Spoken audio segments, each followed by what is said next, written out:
We're standing on Scotland's Bluff, and you probably hear that noise in the background. That's a tugboat chugging up the Mississippi River. When it's coming down the river, you use a whole lot less energy and make a whole lot less noise. But when you think about some of these southern greats and just how they had to chug upriver, just think about being African American, coming out of college, Southern University in Baton Rouge, Louisiana, going to Arthur Andersen accounting firm. Yeah, that was Milton Scott. He was chugging upriver. There was no African American partners at this time. In the 80s now, we're talking about in the 80s, there was no one of color that was a partner at Arthur Andersen accounting firm. He was the first. Those are some of the things that these Southern greats have done. Think about a guy like Arthur George at Texas Instruments in the late 70s, early 80s. Imagine what he had to face. He just recently retired at the time of penning this book as the highest ranking African American, senior vice president. He shared a story with me which was funny. I said, Mr. George, how do you know that you need to stick to it?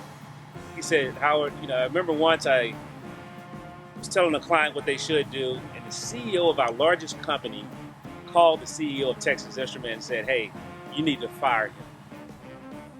Just imagine how much stick-to-itness, yeah, that's a new word, stick-to-itness is a new word, so go look it up, but you have to be able to stick to it. You have to have that drive, that passion to continue to add value like that. That's just some of the things. Just imagine, everybody shops at Walmart.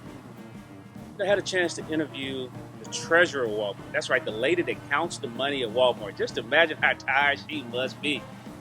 But seriously, a product of Southern University Law School. Ms. Claire Babineau Fundnet.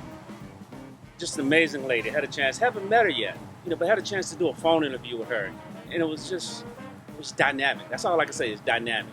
And some of the things she shared with me, a whole new style of leadership she has me studying simply because that's how she does it. We'll share that with you. Just one thing that didn't make the book about her, man, just imagine your parents having 108 kids.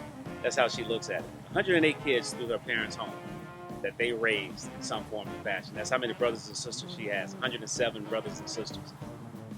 Think about the family reunion, and Opelousas is glad to see them come home because the amount of money that they drop into that economy.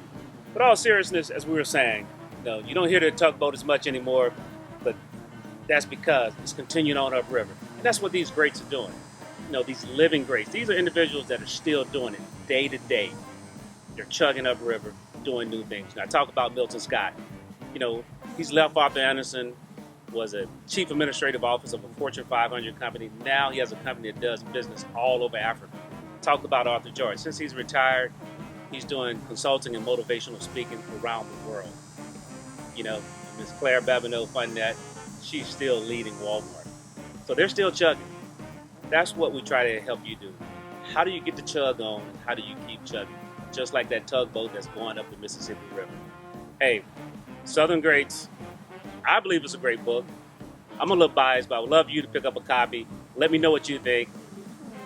Leave a review on Amazon. Just tell me more about it, your thoughts. Hey, if you don't like it, hit me up personally and let me know what you didn't like about it and how we can improve it. Because, hey, as I say at the bottom, the second one is already in the works. So once again, hey, thanks for allowing me to share with you. But more importantly, allow me to share about these greats. SouthernGreats.com.